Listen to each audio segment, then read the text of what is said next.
जब मैं इस की को क्लोज करता हूं तो यहां पर ये बल्ब ऑन हो जाता है क्योंकि यहां पर करंट ने फ्लो करना स्टार्ट कर दिया है। अब ये बल्ब कुछ पावर डिसिपेट करता है और इसी पावर डिसिपेशन को बिजली वाला मीटर नोट करता है और वहीं से इलेक्ट्रिक बिल की कैलकुलेशन होती है।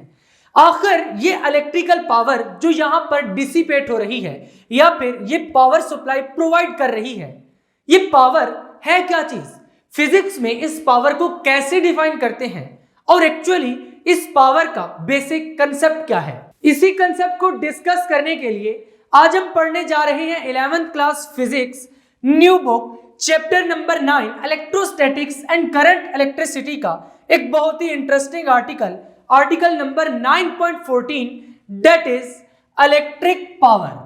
तो इससे पहले कि आज के इस लेक्चर को स्टार्ट करें, अगर अभी तक आपने फिजिक्स इनसाइड आउट को सब्सक्राइब नहीं किया तो जल्दी से सब्सक्राइब करके बेल आइकन के बटन को क्लिक कर दें ताकि जैसे ही नेक्स्ट लेक्चर्स अपलोड हो आपको साथ के साथ नोटिफिकेशन मिलते रहें और आप एग्जाम्स की बहुत ही अच्छे से तैयारी करके बहुत अच्छे मार्क्स ले सकें।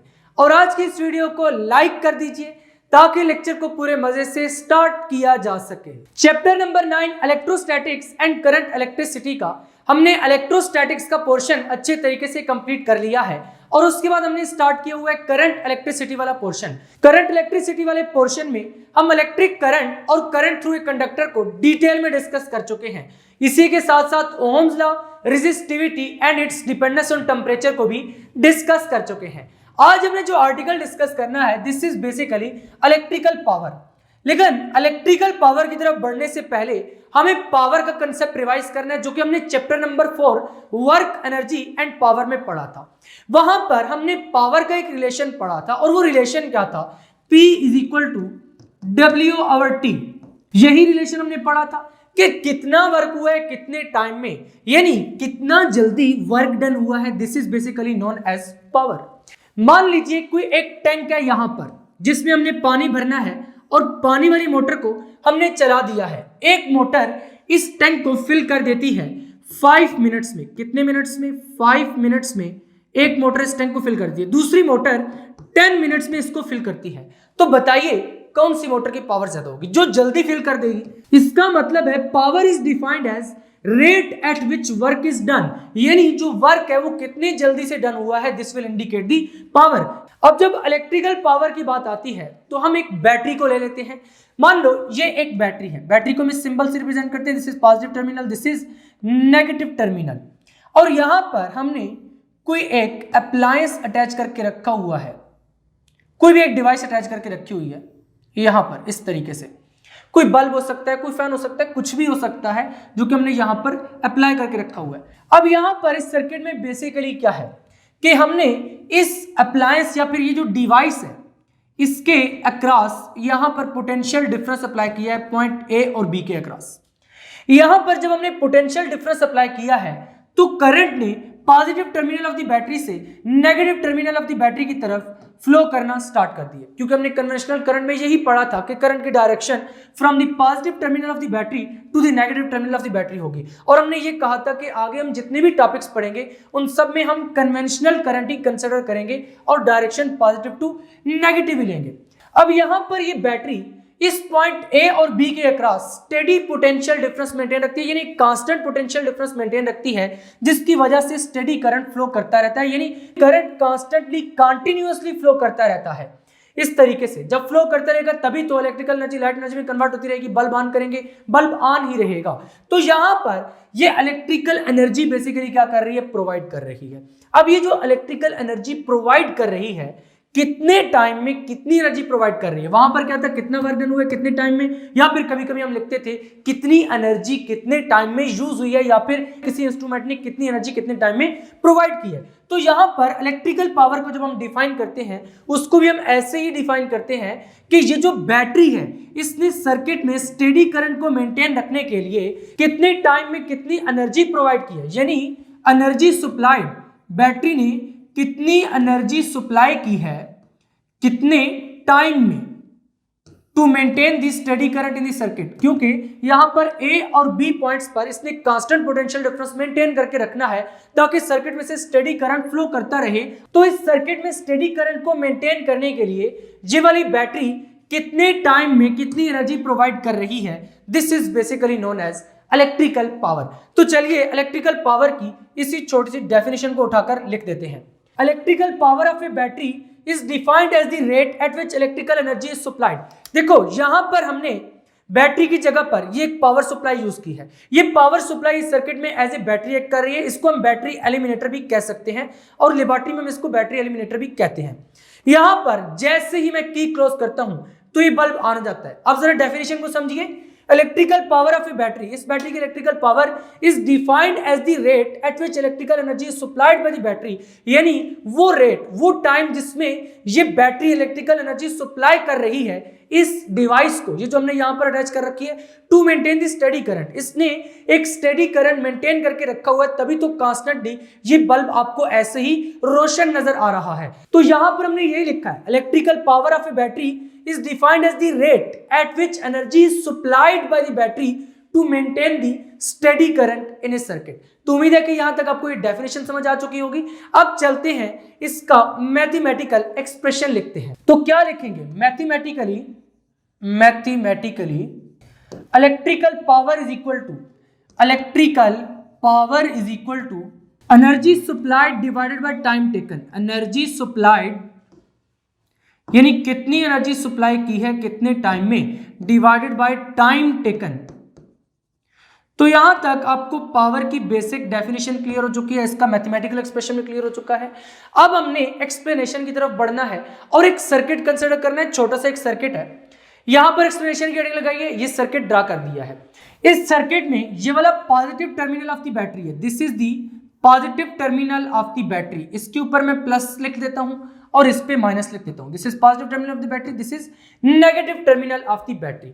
यहां पर इस सर्किट में हमने एक रेजिस्टर कनेक्ट कर रखी है। रेजिस्टर क्या चीज है, ये सर्किट में करंट के फ्लो को ऑपोजिशन प्रोवाइड करती है। अब यहां पर रेजिस्टर का मीनिंग कोई इलेक्ट्रिकल अप्लायंस भी हो सकता है, जैसे कि बल्ब है, जैसे कि फैन है, इनकी भी एक प्रॉपर इलेक्ट्रिकल रेजिस्टेंस होती है जो कि सर्किट में ये प्रोवाइड करते हैं। तो यहां पर हमने जनरली एक रेजिस्टर कंसीडर कर लिया है जिसको हमने आर कह दिया है। दिस इज रेजिस्टर जिसकी रेजिस्टेंस कितनी है, दैट इज आर। और यहां पर ये जो बैटरी है ये कांस्टेंट पोटेंशियल डिफरेंस मेंटेन करके रखेगी इन दो पॉइंट्स के दरमियान। और मान लो वो कांस्टेंट पोटेंशियल डिफरेंस कितना है, V, और ये पॉइंट है A, this point is B, यानी पॉइंट A और B के दरमियान जो कांस्टेंट पोटेंशियल डिफरेंस मेंटेन करके रखती है वो V है। और करंट किस डायरेक्शन में फ्लो करेगा, यहां पर हमने कन्वेंशनल करंट कंसीडर करना है, तो कुछ इस डायरेक्शन में positive to the negative terminal of the battery, यानी यहां से स्टार्ट करेगा, इधर से होता हुआ यहां तक। Consider a circuit in which a battery of EMF E is connected in series with a resistor, यानी कि जो बैटरी और रेजिस्टर है ये दोनों सीरीज में कनेक्ट हुई है। किस तरीके से, यहां पर मैं आपको समझाता हूं। देखो ये बैटरी का पॉजिटिव टर्मिनल था, ये बैटरी का नेगेटिव टर्मिनल, यहां पर ये रेजिस्टर कनेक्टेड है इस तरीके से, और यहां पर इस तरीके से हमने रेजिस्टर के दूसरे एंड को बैटरी के साथ कनेक्ट कर दिए सर्किट को कंप्लीट करने के लिए। अब ये बैटरी और रेजिस्टर दोनों क्या है, ये सीरीज में कनेक्टेड है, यानी कि battery of EMF E and resistors are connected in series. यहां पर इसी तरीके से सर्किट को ड्रा किया है, बस अरेंजमेंट थोड़ी सी डिफरेंट की है। देखो यहां पर समझने की कोशिश करो, पॉजिटिव टर्मिनल रेजिस्टर के साथ, यहां पर पॉजिटिव टर्मिनल रेजिस्टर के साथ, रेजिस्टर का दूसरा एंड नेगेटिव टर्मिनल के साथ, रेजिस्टर का दूसरा एंड नेगेटिव टर्मिनल के साथ, तो हुए ना सीरीज में कनेक्ट। तो यहां पर कुछ इस तरीके से हमने इनको कनेक्ट कर रखा है। अब बहुत से स्टूडेंट्स के जहन में आ रहा होगा, सर ये EMF E क्या चीज है, ये वाली बैटरी जो energy per unit charge supply कर रही है that is known as EMF, और ये रेजिस्टर जो energy per unit charge dissipate कर रही है या फिर यूज कर रही है that is known as potential difference between point A and B। तो यहां पर आपको EMF और पोटेंशियल डिफरेंस के दरमियान थोड़ा सा डिफरेंस मालूम होना चाहिए। नेक्स्ट लेक्चर में हम चलकर इसको डिटेल में डिस्कस करेंगे, क्योंकि नेक्स्ट आर्टिकल ये है electromotive force and potential difference, उसमें हम EMF को डिटेल में डिस्कस करेंगे। लेकिन यहां पर जस्ट आपने इतना याद रखना है कि ये जो energy per unit charge supply कर रही है battery that is known as EMF, और ये रेजिस्टर जो energy per unit charge use कर रही है that is known as potential difference between these two points A and B। A steady current I flows through the circuit, यानी इस circuit में से ये करंट आई फ्लो कर रहा है और ये एक स्टेडी करंट है, कांस्टेंट करंट है, एंड एक constant potential difference V exist between the terminals A and B of the resistor, क्योंकि यहाँ पर हमने एक बैटरी लगाई हुई है। This is at high potential, this is at low potential. जब A पॉइंट हाई पोटेंशियल पर है, B पॉइंट लो पोटेंशियल पर है, तो यहां पर इन दो पॉइंट्स के दरमियान पोटेंशियल डिफरेंस है, और वही पोटेंशियल डिफरेंस हमने किससे डिनोट किया है? कैपिटल V से डिनोट किया है। Terminal A connected to positive terminal of the battery, ये जो टर्मिनल A है इसको हमने पॉजिटिव टर्मिनल के साथ कनेक्ट किया हुआ है, एंड टर्मिनल B जिसको हमने नेगेटिव टर्मिनल के साथ कनेक्ट किया हुआ है, इन दोनों में पोटेंशियल डिफरेंस है। क्यों पोटेंशियल डिफरेंस है? Because terminal A connected to the positive terminal of the battery is at higher potential, यानी ये जो पॉजिटिव टर्मिनल के साथ कनेक्टेड है ये वाला पॉइंट, यानी A पॉइंट पे पोटेंशियल हाई है और B पॉइंट पे पोटेंशियल क्या है? लो है। तो यहां तक आपको इस सर्किट के बारे में थोड़ा सा बेसिक कंसेप्ट तो समझ आ चुका है कि इसमें एक बैटरी या रेजिस्टर है जो कि सीरीज में कनेक्टेड है, और पॉइंट A और B के दरमियान पोटेंशियल डिफरेंस एग्जिस्ट कर रहा है, क्योंकि पॉइंट A हाई पोटेंशियल पर है, पॉइंट B लो पोटेंशियल पर है, जिसकी वजह से सर्किट में से क्या कर रहा है? स्टेडी करंट फ्लो कर रहा है। अब यहां पर इस बैटरी का बेसिकली रोल क्या है? बहुत से बच्चे ये समझते हैं कि बैटरी का काम है सर्किट में से करंट फ्लो करवाना, लेकिन करंट को एक साइड पर रखो। बैटरी का बेसिक पर्पस क्या है? बैटरी एक्चुअली है क्या? बैटरी एक्चुअली है क्या? बैटरी सर्किट में क्यों लगाई है? क्या कर रही है? जब मैंने आपको करंट का कंसेप्ट दिया था, करंट वाले लेक्चर में मैंने आपको डिटेल में बताया था कि जब पोटेंशियल डिफरेंस अप्लाई करते हैं, एक पॉइंट हाई पोटेंशियल पर होगा, दूसरा पॉइंट लो पोटेंशियल पर होगा, तो उस केस में चार्ज नहीं तो फ्लो करना ही करना है। चार्ज फ्लो करेगा, करंट कॉन्स्टिट्यूट हो जाएगा। लेकिन what battery is doing here, battery की एक बात तो है कि पॉइंट A और B पर इसने पोटेंशियल डिफरेंस क्रिएट किया है, लेकिन अगेन से फिर वही क्वेश्चन है कि बैटरी कर क्या रही है? यहां पर हमने क्योंकि कन्वेंशनल करंट लिया हुआ है, करंट इधर फ्लो करके जा रहे हैं positive terminal of the battery से negative terminal of the battery की तरफ, तो यहां से पॉजिटिव चार्जेस फ्लो करते करते जाएंगे, यहां पर पहुंचेंगे। अब क्या नेगेटिव टर्मिनल पर पहुंचने के बाद सब कुछ एंड हो जाएगा, बल्ब बंद हो जाएगा? नहीं, ऐसे नहीं होगा। दिस इज बैटरी, और यहीं से अब आपको बैटरी का बेसिक रोल समझ में आएगा। देखो, अगेन से battery energy per unit charge supply करती है, यानी दोबारा से ये बैटरी जिसका EMF E है, ये चार्ज को लिफ्ट करेगी up hill through the potential difference V, यानी कि यहां पर जो पोटेंशियल डिफरेंस V एग्जिस्ट कर रहा है उसमें से दोबारा से ये बैटरी चार्ज को ट्रिवर्स करेगी, यानी कि energy per unit charge supply करेगी। और इस बैटरी का बेसिकली यहां पर काम ही ये है, energy per unit charge supply करना। तो यहां पर हमने यही बात लिखी है, in the circuit the battery is continuously lifting charge uphill through the potential difference V. According to the definition of potential difference की definition क्या है? Work done per unit charge, यही definition थी। तो work done in moving a charge Q through a potential difference V, तो क्या हो जाएगी definition? V is equal to W over Q, यही बन जाएगा। This implies that W is equal to V multiplied by Q। अब यहां पर इस एक्सप्रेशन से हमें वर्क डन मिल जाएगा। कौन सा work done? Work done in moving A charge Q through a potential difference V, यानी ये बैटरी जो एनर्जी सप्लाई कर रही है चार्ज को मूव कराने के लिए through a potential difference V, तो this is basically energy supplied. तो यहां पर अब हमने डेफिनेशन ऑफ द पावर को यूज करते हुए पावर को कैलकुलेट करना है, तो electrical power is equal to क्या लिखेंगे? Electrical power is equal to energy supplied divided by time taken, energy supplied divided by time taken. तो यहां से इलेक्ट्रिकल पावर का एक्सप्रेशन हमें क्या मिल जाएगा? Electrical power is equal to energy supplied कितनी थी? VQ, तो यहां पर V लिख देते हैं, V multiplied by Q divided by T है टाइम टेकन। तो ऑलरेडी हमने पढ़ा हुआ है rate of flow of charge किसके इक्वल होता है? करंट के इक्वल होता है। तो इसका मतलब है Q ओवर T को हम I लिख सकते हैं। तो यहां पर क्या लिखेंगे? Since I is equal to Q over T comma 100, तो इस केस में क्या हो जाएगा? Electrical power is equal to तो यहां पर हमने जो Q ओवर T लिखा था इसकी जगह पर क्या पुट करना है? I पुट करना है। तो क्या हो जाएगा? V इंटू I, यानी कि product of voltage and current is equal to electrical power, या फिर OR करके हम ये भी लिख सकते हैं P is equal to VI। This equation is a general relation for the power delivered by a source, यानी बैटरी जो पावर डिलीवर कर रही है उसके लिए जो एक्सप्रेशन है that is P is equal to VI, और ये पावर कैसे डिलीवर कर रही है? By supplying current I at potential difference V, यानी करंट I सप्लाई कर रही है जब पोटेंशियल डिफरेंस कितना है V। तो यहां तक ये जो रिलेशन है this is relation for power supplied by the battery. अब हमने देखना है कि जो पावर रेजिस्टर्स में डिसिपेट हुई है वो कितनी होगी, तो चलिए उसके बारे में देखते हैं। Power dissipation in the resistor. In the circuit, the electrical power supplied by the battery is completely dissipated in the resistor R. यानी जितनी एनर्जी बैटरी ने सप्लाई की थी वो एनर्जी किधर डिसिपेट हो गई है? रेजिस्टर R में डिसिपेट हो गई है। तो यहां से फिर हम law of conservation of energy को यूज करते हुए ये लिख सकते हैं कि जो पावर रेजिस्टर में डिसिपेट हुई है वो किसकी इक्वल है?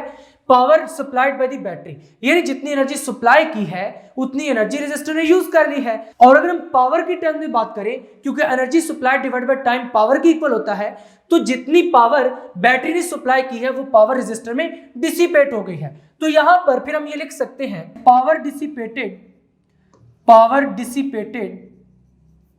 Dissipated is equal to P is equal to VI, क्योंकि यही VI पावर थी जो कि बैटरी सप्लाई कर रही थी और यही पावर किधर डिसिपेट हो गई है?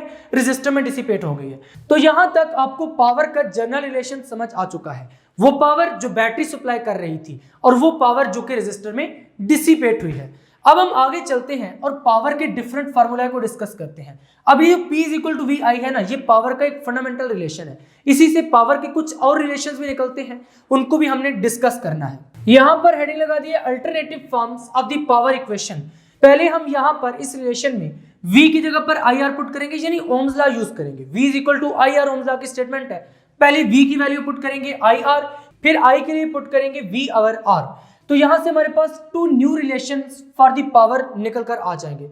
तो इसको मैं कह देता हूं इक्वेशन नंबर 1। तो यहां पर फिर लिख देंगे using Ohm's law alternative expression for electrical power can be obtained by substituting V is equal to IR या फिर I is equal to V over R। इन दोनों को सब्स्टिट्यूट करके इक्वेशन नंबर 1 में हम पावर के बाकी रिलेशंस को डिस्कस कर सकते हैं। तो सबसे पहले V is equal to IR put करते हैं। रिलेशन क्या था? P is equal to VI। तो इसमें V की जगह पर IR पुट कर दीजिए तो क्या बन जाएगा? This implies that P is equal to IR put करेंगे तो क्या बनेगा? IR इंटू I, और यहां से this implies that P is equal to I square R।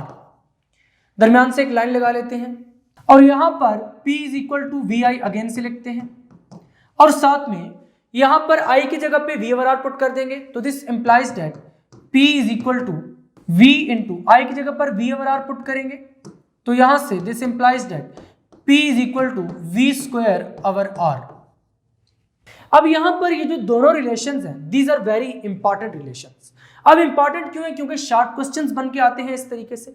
Short question में कहता कुछ इस तरीके से है, if current is doubled by keeping the resistance constant what is effect on power. तो यहां पर फिर आप किस तरीके से करेंगे? R को कांस्टेंट ट्रीट करेंगे और यहां पर I की जगह पे 2I पुट कर देंगे कुछ इस तरीके से। रिलेशन क्या है? P is equal to I square R, तो I is equal to 2I। यहां पर इसको मैं I डैश कर देता हूं और इसको भी I डैश कर देता हूं, यानी I डैश को हम 2I पुट कर दें और R को कांस्टेंट ट्रीट करेंगे, तो उस केस में क्या हो जाएगा? P is equal to I dash का स्क्वायर है तो I डैश के बाद 2I पुट करें, 2I स्क्वायर इंटू R, और यहां से P is equal to 4I square into R। इसको P डैश कर दीजिए, तो P dash is equal to 4 into I square R, और I स्क्वायर R किसकी इक्वल था? P की इक्वल। इसका मतलब है P dash is equal to 4P। तो यहां से क्या पता चला कि P डैश 4P की इक्वल आएगा जब आप I डैश को 2I के इक्वल रखेंगे when R is constant, where R is constant. क्योंकि R कांस्टेंट रखेंगे तभी आपको इस तरीके का रिलेशन मिलेगा। तो यहां पर इस तरीके से जो भी क्वेश्चन आ जाए कि करंट को डबल कर दो, वोल्टेज को डबल कर दो, वोल्टेज को डबल करना आ जाए तो इस एक्सप्रेशन को यूज करोगे। अब यहां पर कभी कभी थोड़ा क्वेश्चन को ज्यादा कंसेप्चुअल भी कर दिया जाता है। If current is kept constant what is effect of increasing R on P। यहां पर आ सकता है if voltage is kept constant then by increasing the resistance what is effect on power. तो आपने इन दोनों रिलेशन को अच्छे तरीके से तैयार करना है। तो यहां पर इसका मतलब है कि हमारे पास 3 रिलेशंस आ चुके हैं। ये जस्ट रफ वर्क था, इसको अपने नोट्स में नोट नहीं करना। अब 3 रिलेशन जो हमारे पास निकल कर आए हैं वो कौन कौन से हैं? Thus the power dissipated in a resistor can be calculated using any of the following expressions. कौन कौन से expressions हैं? P is equal to VI, उसके बाद P is equal to I square R, उसके साथ एक और कौन सा रिलेशन है? P is equal to V square over R. तो these are basic 3 relations जिनको यूज करके आप पावर को कैलकुलेट कर सकते हैं। यहां तक हमने पावर की डेफिनेशन, उसका जो फार्मूला है, उसके बाद डिफरेंट जो फॉर्म्स हैं पावर वाले फार्मूला की, उनको भी हमने डिस्कस कर लिया। अब आता है पावर का यूनिट, क्योंकि पावर एक फिजिकल क्वांटिटी है, तो फिर पावर का यूनिट क्या है? देखो, पावर का यूनिट है वाट। वाट एक साइंटिस्ट थे जिन्होंने पावर को मेजर करने का कंसेप्ट इंट्रोड्यूस करवाया था कि पावर ऐसी फिजिकल क्वांटिटी है जिसको मेजर किया जा सकता है। When the potential difference V is measured in volts and the current I in amperes, the electrical power P is measured in watts. यानी कि इसका यूनिट वाट्स है। अगर आप वाट को इस तरीके से पूरा वर्ड की फॉर्म में लिखेंगे तो W स्मॉल होगा। अब कुछ स्टूडेंट के ज़हन में ये भी आ रहा होगा, सर पावर का यूनिट तो वाट होता है, फिर हमने वाट्स क्यों लिखा है? देखो, हमने लिखा है power is measured in watts, जैसे mass is measured in kilograms, time is measured in seconds. अगर जनरल बात करेंगे, SI unit of power is watt, फिर एस नहीं लिखेंगे, लेकिन ऐसे अगर सेंटेंस की फॉर्म में लिखेंगे power is measured in watts, और यूनिट का सिंबल क्या है? That is capital W। अब हमने देखना है कि ये 1 वाट कितनी पावर होती है। जैसे पहले हम देखते थे 1 वोल्ट कितना इलेक्ट्रिक पोटेंशियल है, या फिर हमने देखा 1 ओम कितनी रेजिस्टेंस है, 1 एम्पियर कितना करंट है, 1 किलोग्राम कितना मैस है। इसी तरीके से जो पावर है, इसका यूनिट जब वाट है तो 1 वाट कितना होता है? देखो, आपको 1 किलोग्राम तो समझ आता है, 1 किलोग्राम आलू इतने होते हैं, 1 किलोग्राम चीनी इतनी होती है, उसकी थोड़ी बहुत फीलिंग है। लेकिन जब पावर एक फिजिकल क्वांटिटी है, इसको मेजर किया जा सकता है, तो फिर 1 वाट की क्या फीलिंग है, 1 वाट कितना होता है? तो देखो, 1 वाट की फीलिंग लेने के लिए हम थोड़ा सा रफ साइड पे वर्क करते हैं। देखो, फॉर्मूला हमने क्या पढ़ा? P is equal to VI, 1 watt put करना पड़ेगा, और यहां पर 1 वोल्ट इनटू करंट कितना पुट करना पड़ेगा? 1 एम्पियर। तो इस एक्सप्रेशन से हम 1 वाट को डिफाइन कर सकते हैं। Power is said to be 1 watt when 1 volt potential difference causes the current of 1 ampere to flow through the circuit। तो यहां तक आपको समझ में आया? यानी अपनी वर्डिंग में लिख सकते हैं, power is said to be 1 watt when 1 volt of potential difference causes the current of 1 ampere to flow through the circuit। तो यहां पर पावर वाला आर्टिकल भी कंप्लीट होता है। आज के लेक्चर में हमने पावर की बेसिक डेफिनेशन देखी है, उसके बाद हमने एक जनरल एक्सप्रेशन देखा था, power is equal to energy supply divide by time taken. उसके बाद हमने देखा कि जो पावर डिसिपेट हो रही है रेजिस्टर में, वो भी P is equal to VI के इक्वल है। देन हमने पावर के अल्टरनेटिव फार्मूलाज पढ़े, जिनमें P is equal to I square R और V स्क्वायर ओवर R थे। इसके बाद हमने पावर का यूनिट देखा और फिर 1 वाट की डेफिनेशन देखी। फाइनली आज का लेक्चर यहीं पर एंड होता है। अगर अभी तक आपने फिजिक्स इनसाइड आउट को सब्सक्राइब नहीं किया तो जल्दी से सब्सक्राइब करके बेल आइकन के बटन को क्लिक कर दें, ताकि जैसे ही नेक्स्ट लेक्चर्स अपलोड हों आपको साथ के साथ नोटिफिकेशन मिलते रहें और आप एग्जाम्स की बहुत ही अच्छे से तैयारी करके बहुत अच्छे मार्क्स ले सकें। मिलेंगे नेक्स्ट लेक्चर में, तब तक के लिए अल्लाह हाफिज।